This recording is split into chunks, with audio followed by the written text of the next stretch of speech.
যদি থাকে যা শাস্তি দিবেন তাই মাথা পেতে নিমু। আপনারা যদি আমাদের যদি কথা আছে না যে মেরে খেতে যদি বার করে দেন তাতেও রাজি, আর যদি বিয়া করায় দেন তাতেও রাজি। তো দর্শক, আসলে অপরাধীরা যখন অপরাধ খুব সহজে স্বীকার করে তখন কিন্তু একটা স্যাক্রিফাইসের মানে সুযোগ থাকে। তো আসলে তারা কিন্তু মূলত একটা মারাত্মক অপরাধ করছে, যেটা কিনা মানে শাস্তি তো অবশ্যই পেতে হবে, কিন্তু ক্ষমার যোগ্য নয়। তারপরে একটু জিজ্ঞাসা করবো এখন ভাইকে। আচ্ছা ভাই, আপনার কি বাড়িতে স্ত্রী সন্তান আছে? নাই ভাই, আমার বাড়িতে কোনো স্ত্রী সন্তান নাই। তাহলে এই বয়সটা কিভাবে গেল আপনার? কিভাবে গেল এখন? আইসি কন্ট্রাক্ট সিস্টেমে পাইছিলাম, এই যখন করছি এখন জানা শুনে সবাই হয়ে গেছে। এখন আপনারা ডিসিশন যা নিবেন তাই এখন আমরা মানে করব। হ্যাঁ এর আগেও বলে 2-3 মায়ের সাথে এমনই করছে। লাস্টে থাকছি ভাই, এইভাবে থাকছি। এখন আমি পারমেন্ট করে নিতে চাই। এখন আপনারা যদি বলেন না বিয়ে পরে দিবেন, আর যদি না বার করে দিবেন তাহলে তাও ভালো। না, বিয়ের পরে দিলে যে এটা শেষ তা না, কারণ হলো আপনি যে একটা অপরাধ করছেন, এই অপরাধের শাস্তি অনিবার্য, এটার কোনো ক্ষমা নাই।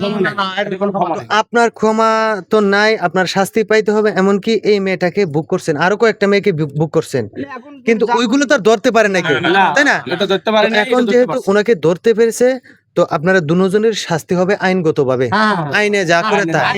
এরপর আপনাদের বিয়ে হবে, এর আগ পর্যন্ত আপনাদের কাউকে ছাড় দেওয়া হবে না।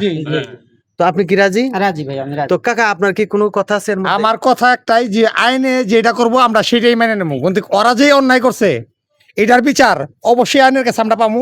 এই মনে করেন যে এই মনের মধ্যে এই আশাটা রাখাই আইনের খাতে আমরা ওদের তুলে দিতেছে। খালি যদি বড় ভাইয়ের এই বাসা না হইতো, এতক্ষণ মাইরা আর তক্তা মক্তা ফাটাই আলাইতাম। কত বড় সাহস, ওর কত বড় কলিজা হইতে পারে এই বড় ভাইয়ের বাসায় অবৈধভাবে থাকে। আমাদের কোন সম্মানিত বড় ভাই।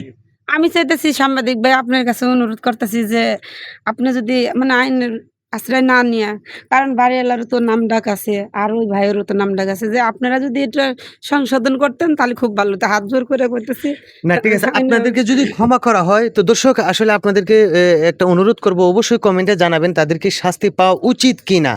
তো আমার মতে বাংলাদেশ একটি রাষ্ট্র, একটি সমাজ, একটা পরিবার মারাত্মকভাবে কিন্তু এখানে ঠকে যাবে। কারণ হলো আপনারা যে অনৈতিক কাজগুলো করছেন, তাহলে যে কেউ মানুষ অনৈতিক কাজ করে বা এই যে কোনো অপরাধ করে সে বলবে যে মাফ করে দেন, তাহলে মাফ পাওয়া যাবে। কিন্তু আপনাদেরকে মিনিমাম একটা শাস্তি অবশ্যই দিতে হবে, সেটা আইনগতভাবে। না, আমি চাচ্ছি যে আমার মতন যাতে কেউ না ভুল করে, কারণ আমি তো ভুল করে আলাইছি, যাতে কেউ যাতে আমার না করে। বুদ্ধি জামাই বউ পরিচয় ভাড়া থাকে, এতদিন ধরে ভাড়া থাকে, আমরা বুঝি না, আমরা এই বাসায় ভাড়াটিয়া। আচ্ছা, আপনি এই বাসায় কতদিন যাবত থাকেন? আমি 3-4 বছর এই জায়গাতে আমি আছি। আপনার স্বামীকে নিয়ে সংসার করতে? আমার স্বামী নিয়ে সংসার করি। কোনোভাবেই ধরতে পারেন নাই? না না না, ভালো দেখা যায়, কিন্তু এই মেয়েটা আবার কি কারোর সাথে সেভাবে মিশে না।